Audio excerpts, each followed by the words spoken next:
Hey guys, welcome to the channel. Today I will talk about principles of effective classroom communication. This is lecture 7. Till now I have uploaded total 6 lecture on communication. You can go and check them. Those who are watching my video for the first time, please subscribe to my channel and hit the bell icon. So the first thing is, what is classroom communication? I have discussed in the last video that any communication that takes place inside a classroom is known as classroom communication, that is CC.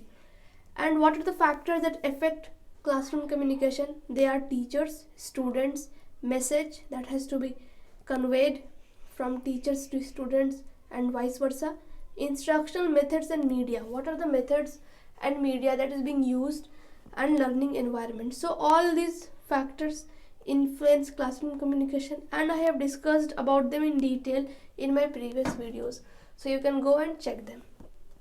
So the first thing is that what are the principles for teachers? So teachers should be able to understand the learners. Teachers should have a effective communicating skills, should possess knowledge about pedagogy and andragogy. I have discussed about pedagogy and andragogy in teaching aptitude videos, so you can check them. Here I will explain a little bit about pedagogy and andragogy. So pedagogy is something method of teaching that relates to students of lower classes, and andragogy relates to higher studies. Okay, so what should be the approaches this pedagogy and andragogy deals? Adopt flexible approach.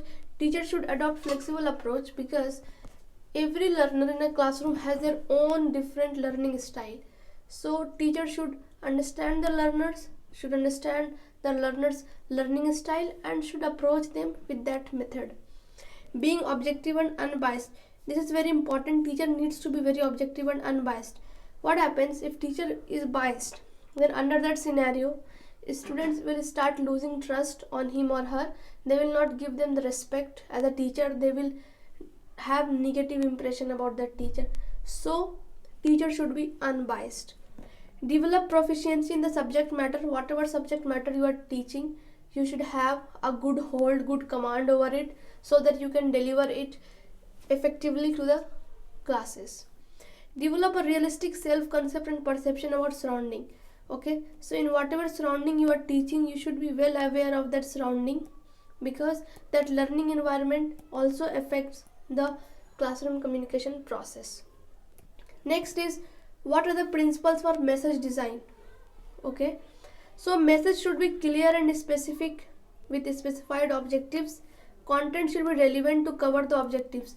I have told you that in teaching learning process there is always an objective that has to be fulfilled. So whatever content teacher is delivering in the classroom, that content should be relevant to the desired objectives.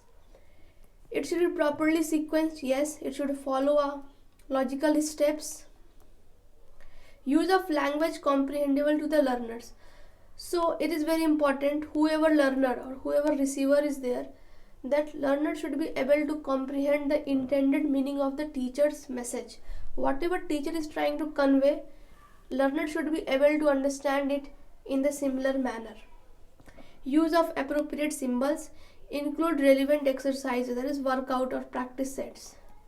So whatever content you are delivering, it should include exercises also, so that it helps students to grasp their learning process. Okay, whether they are able to learn or not.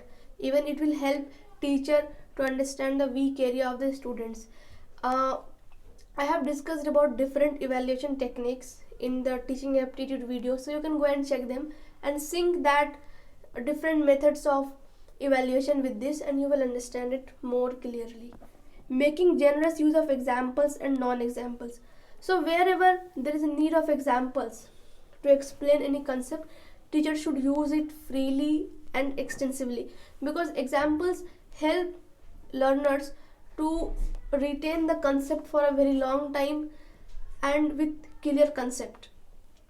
Okay, so next is, what are the principles for selection of instructional methods and media? I have discussed about this in teaching aptitude videos, so you can go and check them, and please watch them and try to sync those concepts with these topics that I am going to discuss now. That teachers should use relevant and appropriate methods and media. So whatever is the demand of curriculum or curricula, the teacher should use or apply the methods and media according to that. Use a variety of methods and media, because this variety of methods and media will help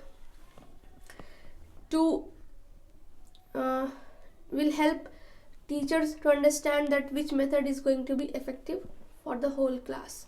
Use of good quality media. Yes, if you are not using good quality media, then you are creating noise, and noise is not good for effective communication process, because noise will hamper that process. Integrate media in teaching learning. Okay, so whatever new media is there, you should try to integrate them, because integrating media in teaching learning helps to have an effective communication. We have, what are the principles for creating conducive learning environment? Okay, so you make a learning environment very conducive so that learner enjoy and the communication is effective. So classes should not be overcrowded. It should not be overcrowded. Ensure proper seating arrangement in the classroom. Build rapport with the students. Teacher should able to build a good relationship with the students, like formal relationship, where learner is very free to question the teacher and teacher is explaining the concept in a very effective manner. Encourage cooperation and healthy competition amongst students. So this is important, that you encourage competition, but it should be healthy in nature, and at the same time cooperation, that is teamwork thing. Feedback mechanism. Yes, classroom communication involves transactional mode of communication, where there is a continuous feedback between teachers and students. Encourage experiment, because if you are encouraging experiment, then it will help students to learn the concept in a more better way, and they will be able to retain it for a long time. Provide reinforcement. Provide non-threatening environment, and the environment should be non-threatening. It's like students should have this should have the sense of safety, that they are safe here, no one is going to threaten them. Even teachers should not be very strict or always trying to threat students. That is not good for the effective communication process. So this was all about the principles for creating conducive learning environment. This was for today. If you really like this video, then please like it, share it, and subscribe to my channel, and do give feedback in the comment box below.